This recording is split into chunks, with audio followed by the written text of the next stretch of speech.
Hello बच्चों, चलिए question को सॉल्व करते हैं। क्वेश्चन बोल रहा है two identical circular loops P and Q each of radius small r are lying in parallel planes such that they have common axis.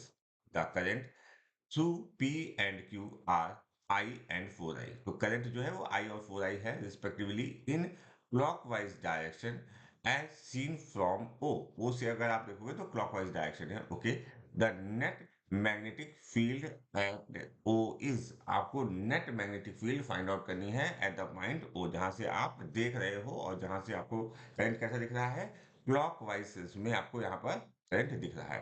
तो जितना करंट है वो लिखते हैं पहले। पी में जो करंट है दैट इज आई और यहाँ पर जो करंट है दैट इज 4I। ओके, तो ये समझने की कोशिश करो, ये जो हमारा सीएल वाला केस होता है उस तरीके का ये केस है। तो इसको हम लोग अलग से बनाते हैं। मान लीजिए आपके पास ये रिंग है लेट, ओके, और ये वाला डिस्टेंस यहाँ से ये एक्सेस है, ओके, और ये डिस्टेंस आपको एक्स दिया हुआ है।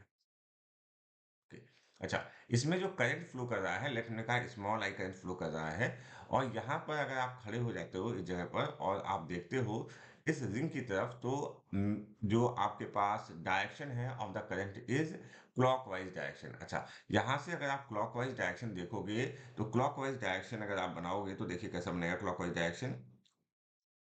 कुछ इस डायरेक्शन में करंट फ्लो हो रहा होगा, ठीक है, इस डायरेक्शन में करंट फ्लो हो रहा होगा। इसका मतलब अगर आप राइट हैंड रूल का यूज करो और अपनी फिंगर्स को रोटेट करो तो थंब आपका इस पॉइंट पर अंदर की तरफ दिखा रहा हो, मतलब बी जो होगा due to this ring is inside. Okay, तो बी होगा क्या, इसका फॉर्मूला आपको याद होना चाहिए। वहां आप प्रूफ नहीं कर पाओगे क्योंकि टाइम इतना नहीं होता है, तो फॉर्मूला याद होना चाहिए, that is B is equal to mu naught upon two I R square, ये रेडियस है, upon R square plus X square to the power of 3/2।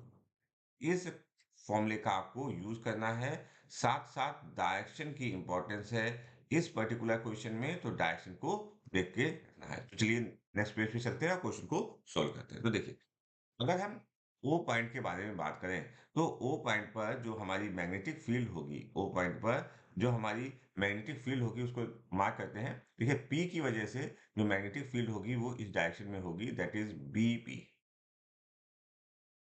इसी तरह से क्यू की वजह से डायरेक्शन जो होगा दैट इज दिस डायरेक्शन। ठीक है, ये बात आपको अच्छे से समझ लेना है in the terms of direction. अच्छा, इसमें करंट आई था और इसमें कितना करंट था, 4I।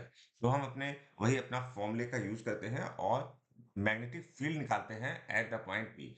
तो magnetic field at the point P is equal to mu naught by two, okay, I R square. तो रेडियस इसमें आर ही है, रेडियस अगर आप ध्यान दो यहाँ पर भी हमने आर ली थी और वहां पर भी आर है, तो कोई दिक्कत की बात नहीं है।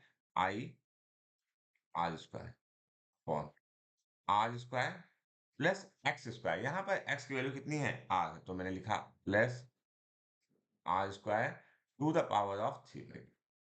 क्लियर हो गई बात। अच्छा, देखो यहाँ पर अगर आप देखोगे तो यहाँ पर जो वैल्यू आएगी दैट इज 2r² की पावर 3/2। इसको एक स्टेप और लिख ही देते हैं जिससे कि आपको क्लियरिटी आ जाए। नेक्स्ट स्टेप में चाहे हम लोग नेक्स्ट बार में चाहे हम सिमेट्री का रूल यूज कर लेंगे। Okay, that is I r² upon 2r² to the power of 3/2। तो जब आप इसको सॉल्व करोगे, किस वाले पार्ट को सॉल्व करोगे, देखिएगा किस वाले पार्ट को हमको सॉल्व करना है। मेनली हमारा ये वाला पार्ट, इस वाले पार्ट को हम लोग अलग से सॉल्व कर लेते हैं। तो यहाँ पर आया 2 की पावर 3/2 एंड r की पावर 3/2 मल्टीप्लाइड बाई, ओके, तो ये और ये कैंसिल हो गया, तो r क्या क्यू बचा। ओके, और ये कितना बचा, दैट इज मतलब 2√2 यहाँ पर बचा है। इसको हम लोग कहेंगे, ये वाला जो पार्ट बचेगा that part is you can say 2√2 are cube. इतना पार्ट बचा है, ठीक है। तो आप समझने की कोशिश को, जब ये कैंसिल आउट होगा तो क्या क्या कैंसिल आउट होगा, देखो ये वाला आर स्क्वायर ये कैंसिल आउट हो गया और यहाँ पर 2 का मल्टीप्लाई हो जाएगा। तो बी पी की वैल्यू क्या आएगी, B P is equal to mu naught upon 4√2 I by R. ठीक है, ये इसको सॉल्व करना आना चाहिए। अच्छा, इसका डायरेक्शन क्या है? डायरेक्शन आपको यहाँ पर फिगर में दिख रहा है, तो डायरेक्शन को यहाँ लिखने की जरूरत नहीं है। ठीक है, चलो नेक्स्ट बात करते हैं बी क्यू के बारे में। तो बी क्यू के लिए अगेन हम लोग फॉर्मूला लिखते हैं, B Q is equal to mu naught upon two, यहाँ पर जो हमारा करंट है that is 4I into R square upon R square plus X की वैल्यू, अगेन यहाँ पर आर स्क्वायर है, आर है तो आर स्क्वायर, एक्स स्क्वायर की जगह आर स्क्वायर लिखा हुआ है हमने यहाँ पर, C/2। ओके, तो अगर आप ध्यान दो तो सब चीजें बिल्कुल सेम है, केवल ये 4 का टर्म यहाँ, तो हमारा बी क्यू क्या आना चाहिए? हमारा आना चाहिए B Q is equal to 4, आप अलग से लिख लो, और ये जो टर्म्स हैं पूरे पूरे वैसे ही लिख लेते हैं जैसे बी पी में थे, that is mu naught upon 4 root two I upon R. Okay, देखो एक बात को समझो, ये 4 कैंसिल हो जाएंगे, लेकिन हम 4 कैंसिल नहीं करने वाले। रीजन क्या है? हमारा कैलकुलेशन में इससे हेल्प हो जाएगी। ठीक है, तो अब हम लोग फाइंड आउट करते हैं बी एट ओ।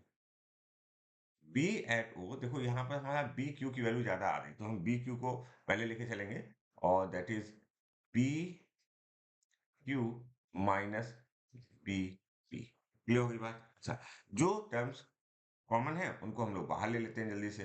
देखो यहाँ पर अगर आप देखो तो ये 4 वाला टर्म जो है वो अंदर रह जाएगा, और सभी टर्म कॉमन है, तो मैंने लिखा है ऐसा, mu naught upon 4 root two I upon R in bracket, देखो 4 माइनस 1, ये आपको एक ही स्टेप में करना आना चाहिए। तो यहाँ पर जो वैल्यू आएगी, that value is 3 mu naught upon 4 root two I by R, ये हमारी पी एट ओ आएगा।